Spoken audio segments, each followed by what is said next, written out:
The potential of Kenya's film industry is estimated at $2 billion, but the sector is yet to achieve much of it.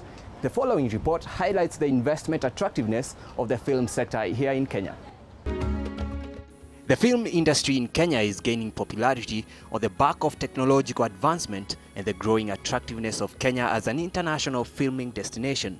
The fact that also our youth are ventured into technology and are very innovative, very inquisitive about the new technologies, has also contributed a great deal to having the exponential growth that we witness right now in the film industry. But more importantly, there has been a deliberate effort by the government itself to come up with policies that incentivize filmmakers and actors to ensure that they are able to make a living out of this, and we can make the film industry a major contributor to the economic growth of the country.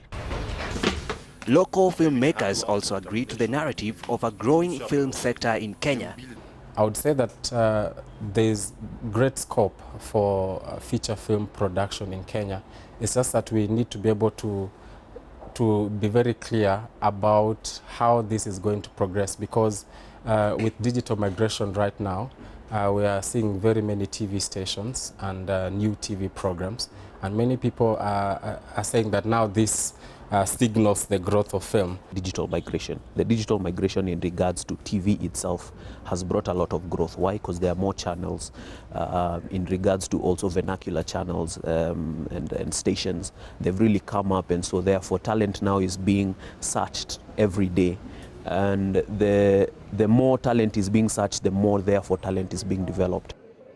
The sector is also set to benefit from policies introduced in the 2015-2016 financial year, including zero-rating tax on film equipment imports. Right now we are coming up with a bill to operationalize that decision by the Treasury to open up the market in Kenya, to give incentives to filmmakers to be able to come to this country. Because I think one of the challenges that they were facing was actually the high cost of shooting movies in Kenya, both in terms of equipment, bringing equipment to the country and so on. Rebates of between 30 and 40% would be very good to boost the film industry in Kenya, because film is a very expensive venture. I mean, if we think about Hollywood and we think about other countries like Egypt and South Africa, their productions are very expensive, not less than $7 million in one film. If you think about how much it costs to make films in Kenya, is much less than that, and yet most local film producers cannot be able to afford that. So obviously government and stakeholders must step in as soon as yesterday to be able to leverage this particular issue.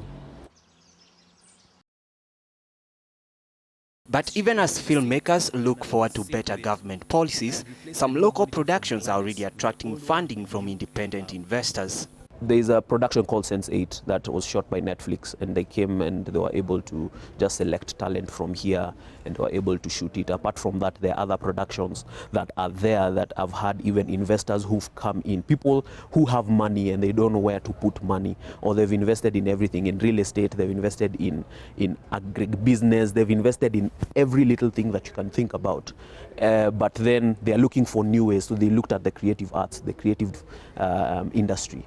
And a good even example of such corporations is like Mnet, for example. You know, they are able, they've been able to come and set up office here in Kenya, and they're able now to fund and commission productions to be done.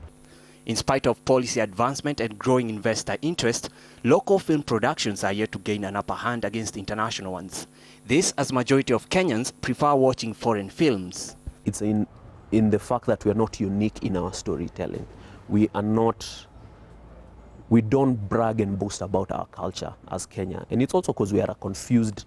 We really adopt a lot of cultures, the Western culture, we want to adopt the Nigerian culture, our neighbors in Tanzania. So, I mean, even when you look at music, it's just the same as film. Hollywood content has been somewhat of a challenge for most of us producers in Kenya, because we're trying to compete with Hollywood content. No matter what, Kenyans will always try to compare local productions with Hollywood productions.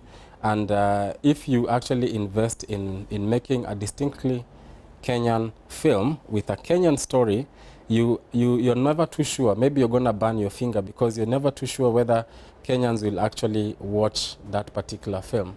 And so sometimes filmmakers choose between investing in a film and investing in other businesses. Going forward, filmmakers and other stakeholders remain optimistic of the industry as a source of decent livelihood. Yes, it does pay to be a Kenyan. You'll be able to live a good, substantial life. You'll pay your bills, you'll live in a nice place. But at the same time, it depends on where you go or what kind of productions you do. My plight has always been for free-to-air channels. They pay badly. This industry has the potential of contributing 200 billion to the GDP of the country. Right now, it is doing about 1 billion. The potential for creating employment is enormous. We project about 250,000 jobs from this industry. We are talking about both direct and indirect jobs that can be created.